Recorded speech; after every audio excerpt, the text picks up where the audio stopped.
Vous avez tous déjà peut-être un petit peu codé, donc forcément, quand on programme, eh ben, on utilise des variables. Mais est-ce que vous les connaissez vraiment? Est-ce que vous en comprenez les secrets? Dans cette vidéo, on va essayer de pousser un petit peu plus loin avec une explication théorique qui devrait être très simple pour la majorité. Ensuite, on va expliquer ce qui se passe en profondeur au niveau de la mémoire quand j'utilise des variables dans un programme en C. Allez, c'est parti. Alors, comment on peut expliquer des variables à quelqu'un qui n'a jamais réellement compris ce que c'était? Eh ben, c'est très simple, il faut voir les variables comme des containers, des petites boîtes qui sont capables d'accueillir et qui sont faites pour accueillir différentes données.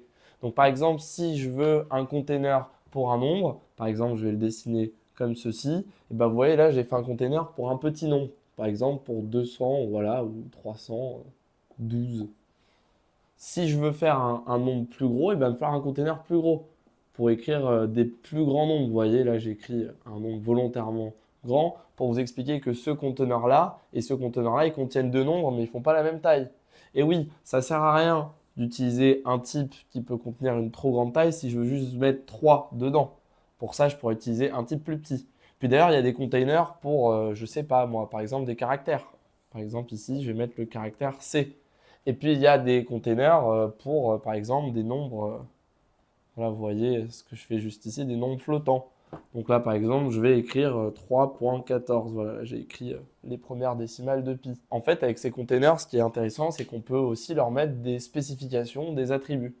Par exemple, si ce container, je le déclare constant, avec le mot-clé const, et bah, à partir du moment où j'ai déclaré ce container constant, je dis OK, celui-là, dès que j'ai mis une valeur dedans, j'y touche plus, il est immodifiable.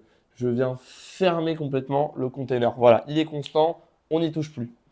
Voilà, j'en ai effacé pour faire de la place. Et enfin, il y a un truc très important, c'est qu'on nomme ces containers, sinon on ne peut pas s'y retrouver. Et oui, parce que si par exemple j'ai deux containers identiques avec le chiffre 2 comme ceci, donc en fait j'ai deux variables qui ont la même valeur, comment je fais pour différencier l'une de l'autre? Bon, et ben en fait je vais leur donner un nom tout simplement. Donc par exemple celle-là, elle va s'appeler A, celle-là, elle va s'appeler B. Et donc là, c'est bon, je peux différencier mes boîtes. Et donc là, en fait, ce que je viens de vous expliquer avec ces boîtes, c'est exactement le fonctionnement d'une variable en C et dans la plupart des langages de programmation. C'est-à-dire un nom, un container d'un type particulier et un spécificateur, un specifier en anglais, quelque chose qui va nous permettre de donner des attributs et des particularités sur les propriétés de nos boîtes, de nos containers. Et c'est déjà terminé pour l'explication théorique. Voilà, l'analogie des boîtes, c'est celle que je donne à tous les élèves et tous les étudiants qui ont beaucoup de mal avec la notion même de variable, auquel cas je prends le temps de réexpliquer à la base des bases, à la racine, qu'est-ce que c'est qu'une variable. Pour cette deuxième étape, je vous montre un vrai code en C et on va imaginer à droite que c'est un peu la mémoire, alors ce qu'on appelle la stack, une pile, où en fait vont venir s'empiler les données en fonction du code qu'on écrit en le lançant. Donc là, on a un programme. Au moment où je vais le lancer, ça va devenir un processus. Il va donc s'exécuter en utilisant le processeur et la mémoire vive. Et donc, on va voir ce qui se passe concrètement. Vous voyez, le programme est très simple. Je déclare un integer, un entier que j'appelle A. Ensuite, je déclare un caractère que j'appelle C et que j'initialise avec la valeur caractère B. Et ensuite, je dis que ma variable A, elle vaut 4. N'oubliez pas que dans la mémoire, par défaut, il y a tout un tas de ce qu'on appelle du garbage, des déchets. Pourquoi? Parce que peut-être que tout cet espace mémoire était en fait utilisé par un autre programme antérieurement. Donc, au moment où je viens lancer, entre guillemets, ce programme, eh ben, il vient prendre un espace mémoire pour la fameuse stack où sera écrite toutes ces variables-là. Donc, d'abord, il va donner un espace, un endroit pour ma fonction. Donc, par exemple, la fonction, elle s'appelle main. Donc, il va venir dire, OK, tout cet espace-là, c'est pour mon main. Donc, en fait, tout ce qu'il dit, c'est que tout ce qui sera entre ces deux adresses, ces deux endroits de la mémoire, c'est réservé à mon mail. Ensuite, eh ben, je peux venir mettre mes variables. Donc, il va lire de haut en bas, de gauche à droite. Quand j'écris int a, il va venir créer du coup une boîte juste ici pour stocker un integer. Donc, la taille de la boîte, c'est adapté au type integer. C'est fait pour stocker un entier, donc ça peut aller jusqu'à 2 milliards, s'il y a un signe, et puis 4 milliards si on est en non signé, donc que des positifs.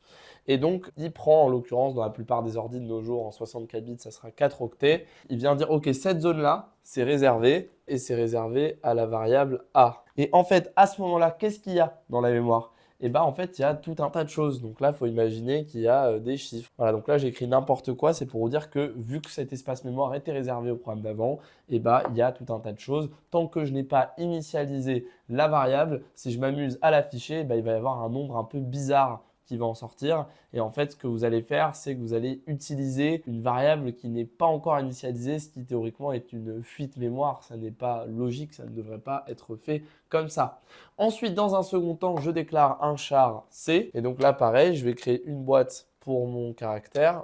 Et je sais que cette zone-là, elle est prévue pour la variable C. Donc ici, j'ai bien mes deux variables dans la stack, dans l'ordre, dans la mémoire. Et vous voyez bien que cette fois-ci, elle est initialisée avec la valeur B directement.